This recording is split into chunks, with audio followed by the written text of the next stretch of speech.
Latest updates के लिए हमारे चैनल हलचल इंडिया को लाइक, शेयर एंड सब्सक्राइब कीजिए एंड यस, बेल आइकन को प्रेस करना मत भूलिए।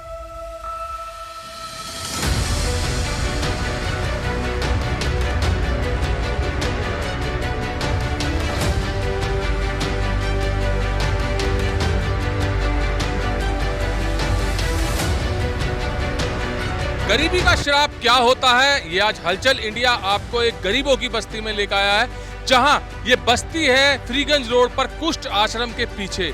जी हाँ, ये झुग्गी झोंपड़ी वाली बस्ती है और यहाँ पर झुग्गी झोंपड़ी का हाल मैं दिखाऊंगा कि गरीबी किस तरह है। सबसे पहले मैं आपको इन गरीबों का बाथरूम दिखाऊंगा, जहाँ पर अमीरों के बाथरूम में लाखों रुपए लगते हैं, टॉयलेट लगती है। वहां पर देख सकते हैं, यहाँ पर डंडों के सहारे कपड़ा टांगा हुआ है और कपड़ा टांगने के बाद यहाँ देख सकते हैं कि गरीब का नहाना धोना कैसा होता है। अब आगे की स्थिति मैं आपको दिखाता हूँ कि किस कदर यहाँ पर झुग्गी झोंपड़ी बनी हुई है और किस कदर यहाँ पर गरीबी पैर पसारे हुए है। देख सकते हैं यहाँ पर एक अंदर घर का हाल है और यहाँ पर लोग भी मौजूद हैं। मैं माता जी, यहाँ पर किस तरह की परेशानियाँ होती हैं आपको? आपको बारिश में परेशानी होती है, खाने पीने की भी परेशानी है और बहुत परेशान, बीमारी की परेशानी है और सबकी रोटी खाने। मोदी जी मकान दे रहे हैं आपको, मकान नहीं मिला अभी तक? नहीं मिला। क्यों नहीं मिला? क्या पता कैसा नहीं मिला। गरीबों के लिए प्रधानमंत्री काफी योजना चला रखी है, मुख्यमंत्री ने काफी योजना चला रखी है, आपको किसी भी योजना का लाभ नहीं मिला? योजना कुछ भी नहीं मिला, हमें तो बाबूजी कुछ भी नहीं मिला।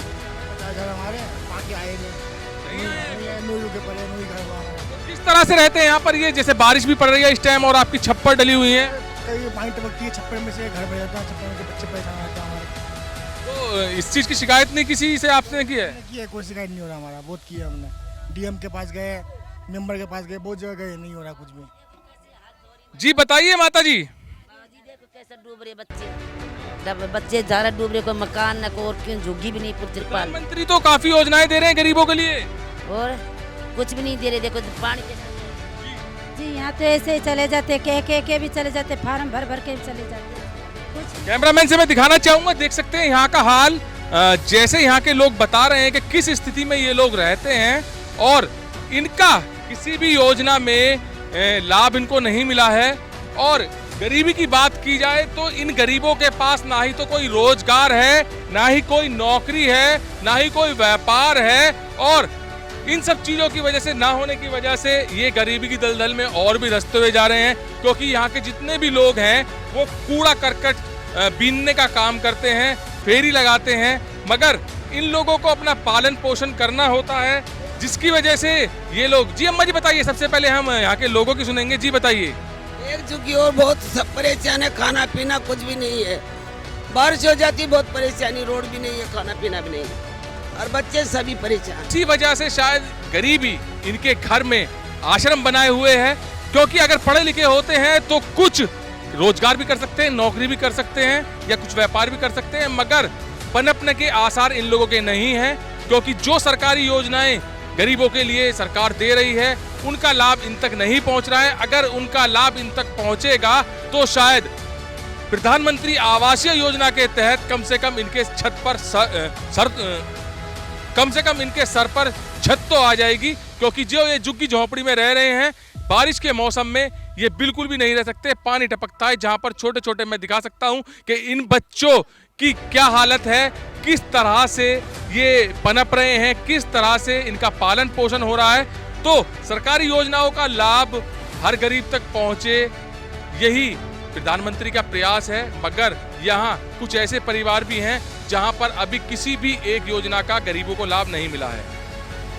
गरीबी की तो बात हम कर ही रहे हैं, चलिए गरीबी को भी एक साइड रख देते हैं। और जहां पर स्वच्छ भारत अभियान चल रहा है और स्वच्छ भारत अभियान के तहत काम भी किया जा रहा है और साफ सफाई भी बनी हुई है, वहां इन गरीबों को नसीबों में गरीबी के साथ साथ गंदगी भी लिखी है। कैमरामैन से मैं दिखाना चाहूंगा, जहां पर ये बड़े मकान में तो नहीं रहते, झुग्गी झोंपड़ी में रहते हैं, मगर झुग्गी झोंपड़ी में इनके आसपास कूड़ा डाला जाता है। और ये कूड़ा क्यों इकट्ठा हो रहा है, इन्हीं लोगों से पूछेंगे। मैम, ये कूड़ा कहाँ से आता है? क्या आप लोगों का ही इतना कूड़ा है? ये नहीं, हमारा नहीं है, दूर दूर के कहीं कहीं के आते हैं, यहाँ पे कूड़ा डाल के जाते हैं, लड़ाई लड़ते करके तो यहाँ पे लड़ाई दूर करने को हो जाते हैं। जैसे मान लीजिए आपके यहाँ पर इतना बड़ा एक ग्राउंड है, इसमें कूड़ा डालने के लिए आते हैं, तो आप सब लोग मिलकर बोल सकते हैं कि यहाँ पर गंदगी हो जाएगी। यहाँ पे लड़ाई लड़ने को हो जाते हैं और कहते हैं गंदगी के लिए, तो नु कहते हैं कि तुम्हारी क्या जगह जमीन है कोई यहाँ पे। इस गंदगी से बीमारियां भी पनपती होंगी। हाँ, बीमारी भी आती है, बच्चे बीमार पड़ जाते हैं, सारे हमारे दवाई गोली लाते हैं, मांग मांग के पैसे दवाइयाँ कराते हैं। कभी रोटी होती, कभी भी ना होती है रोटी। पानी आप लोग काम क्या करते हैं? नहीं मांगने झूंगने का काम करते हैं, पन्नी उन्नी चुप के लाते हैं, बच्चों को पालते हैं छोटे छोटे। आम आदमी को चाहिए क्या? सड़क, पानी और साफ सफाई।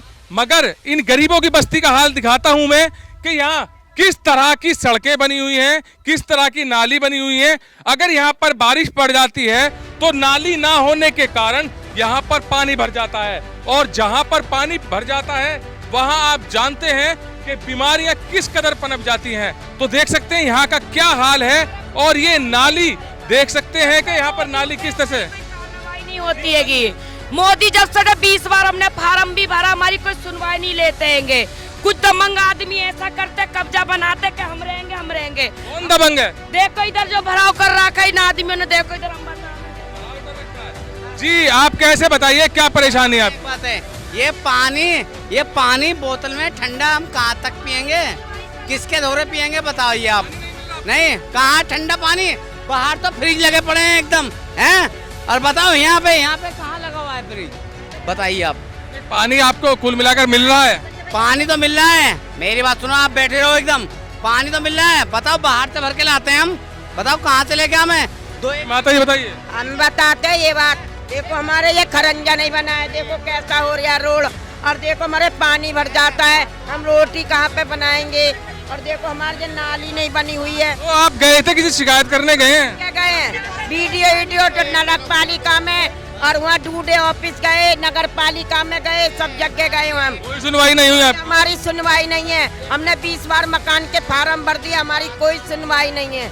हमारे लिए कोई तो क्या कहा जाता है फार्म भरने के बाद आपसे? कर लेते हैं, पैसे खर्च हो जाते हैं, कहाँ करेंगे? पैसे कहाँ खर्च हो जाते हैं? हम जैसे फार्म में पैसे लगाते हैं, खर्च करते हैं, जाते हैं, आते हैं, छुट्टी करते हैं, और कौन लेता है कमीशन आपसे? सब लेते हैं, जैसे बाहर रहते हैं, डूडा पे जाते हैं, वहाँ कमीशन खाते हैं। कहीं फार्म भरते हैं, जब कमीशन खाई जाती है, हर जगह हाँ कमीशन खाई जाती है। कितना पैसा लिया गया है आपसे? कितनी बार देते, कोई 100 मांगता है, कोई 200 मांगता है, कोई 300 मांगता है, जब जाके हमारी सुनवाई होती है। नहीं हमारी पुलिस में सुनवाई होती है, नहीं कहीं सुनवाई होती है। ये बताइए कि जितने भी यहाँ पर आप लोग हैं झुग्गी झोपड़ी वाले, किसी को प्रधानमंत्री आवास योजना के तहत अभी तक मकान मिला है? बस एक ही मकान मिला है जी, बाकी जो पैसे आए हुए थे वो भी वापसी हो गए। भू माफिया वालों ने जो रोड का कब्जा करके उन्होंने वापसी करवा दी। किसने वापसी कराए? माफिया वालों ने। कौन है भू माफिया? यहाँ जो भराव कर रहे हैं इनका ना। तो फिर आपके जो आवास योजना के तहत पैसा आया है उसको वापस कोई क्यों कराएगा? वापसी पटवारी के सारे मिल के करवा दिया। कौन सा मकान था वो? पटवारी था, राजू पटवारी। तो मैं जी बताइए, जी बताइए। 3 साल के 2 कमरे खड़े थे मेरे पक्के, बस एक छानी नहीं थी मेरे पास। तो जैसे मैंने फार्म भराया था, 50,000 रुपए आ चुके थे मेरे, 50 से मैंने सारा करवा दिया, एक कमरा भी खड़ा करवा दिया। 3 साल हो चुके, 3 ही बच्चे खत्म हो गए मेरे इस घर पे। आज तक कोई सुनवाई नहीं हो रही।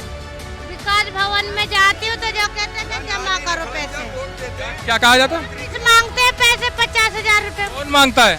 वो प्रेमजीत नाम है उनका, सर का, जो विकास भवन में जो है। ये तो आप कह सकते हैं प्रधानमंत्री ने आवास योजना के तहत आपको पैसा दिया है, वापस क्यों मांग? दिया है, वो वापस मांग रहे डूडा वाले वापस। चेक इस मकान में और मेरे मकान में कितना अंतर है, ये देखो।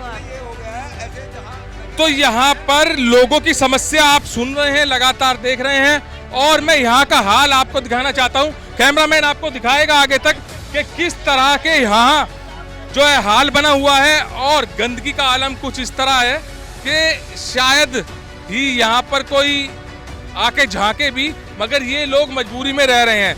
देख सकते हैं कैमरामैन से मैं आगे बुलाना चाहूंगा कैमरामैन को, और ये आप देख सकते हैं छोटे छोटे बच्चे रहते हैं। गंदगी जहां पर कहा जा रहा है कि सफाई रखें, आसपास गंदगी ना होने दें, तो वहां पर इन गरीबों के नसीब में केवल और केवल यहां पर गंदगी दिख रही है। और ये लोग यहीं पर रहते हैं, झुग्गी झोपड़ी में रहते हैं। क्या गरीबी के साथ साथ ये टूटी हुई सड़क पर रहें, गंदगी में रहें? किस तरह से ये लोग अपना जीवन व्यतीत करेंगे? जैसा कि यहाँ के लोगों ने कहा है कि सरकारी योजनाओं का इन लोगों को बिल्कुल भी लाभ नहीं मिल रहा है और इतनी बस्ती है करीब यहाँ पर किसी को भी यहाँ पर आवासीय योजना के तहत मकान नहीं मिला है। केवल इनकी किस्मत में गरीबी लिखी है और ये गरीबी कब तक रहती है ये देखने वाली बात होगी। कैमरामैन जगवीर के साथ सुशील शर्मा, हलचल इंडिया।